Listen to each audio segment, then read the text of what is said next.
watching Parliament sometimes would be the last thing someone wants to do. But it could be a little bit of get the popcorn and watch it the next little while, because I think it will be nice and fiery. Now, we've been discussing cost of living, we've been discussing the economy and how pivotal that is. Now, CPI numbers this week encouraging. The RBA will probably keep things on hold. We're going to see a very different setup this week, aren't we, with journalists there ready to ask questions straight after. But it does look likely after those inflation numbers that later on in the year we're going to start to see rates come down. You're perfectly correct, Tim. The December quarter inflation rate was 4.1%. The Reserve Bank was expecting 4.3%. Now the clamouring is for them to begin to reduce interest rates. All the economists that'll help the government. That indeed, they're banking on it, and you can see a bit of a spring in the step banking of Treasurer, forgive the pun, of Jim Chalmers. He seems a lot brighter the last few days. So, will there be interest rate cuts towards the end of the year, in the second half of the year? Almost certainly, if we continue in this way. But the inflation's still got to get down to 3% before the Reserve Bank releases the handbrake. Yeah, exactly. And there's some positive signs in the US, of course, which helps things as well from the perspective that we may see. Well, they're down to 3% inflation, and the Fed Reserve did not lower interest rates as expected, and the markets have reacted adversely to that. So they are demanding an interest rate cut in America for a 3% interest rate. We're nowhere near that yet. No, of course. Peter Dutton says taxes will always be lower in a coalition government. It doesn't look like they're going to get in the way too much of the backflip. Correct.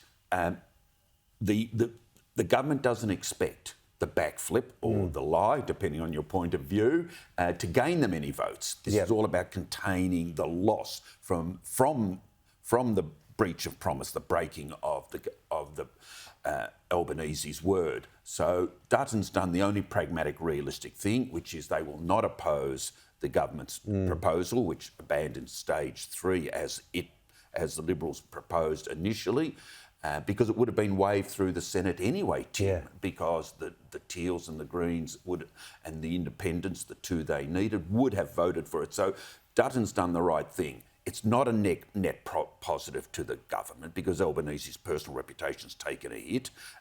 But I do think that line you've just touched on, tax cut for all, has mitigated for them, and that's to the Liberals' disadvantage. Australian live sheep carrier returning to Perth rather than risking the Red Sea, especially as 3 US soldiers were killed, of course, in Jordan. And Joe Biden has weighed up how to retaliate. We've seen him in Delaware this morning.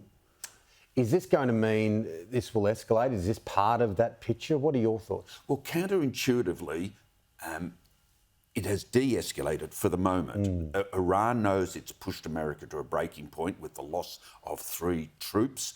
They seem to have stood down their surrogates, but the Americans will retaliate, no question. But the Americans have a moral rectitude. Others in the Middle East don't have. So they will be trying to locate who exactly gave the order or who was responsible.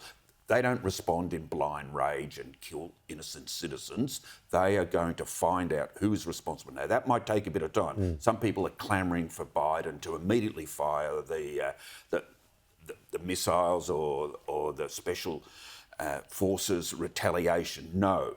Revenge is a dish best eaten cold. They will target, but they're calculated about the one. They are. Somebody will die for what was done to their troops, but they're going to make sure it's the right people.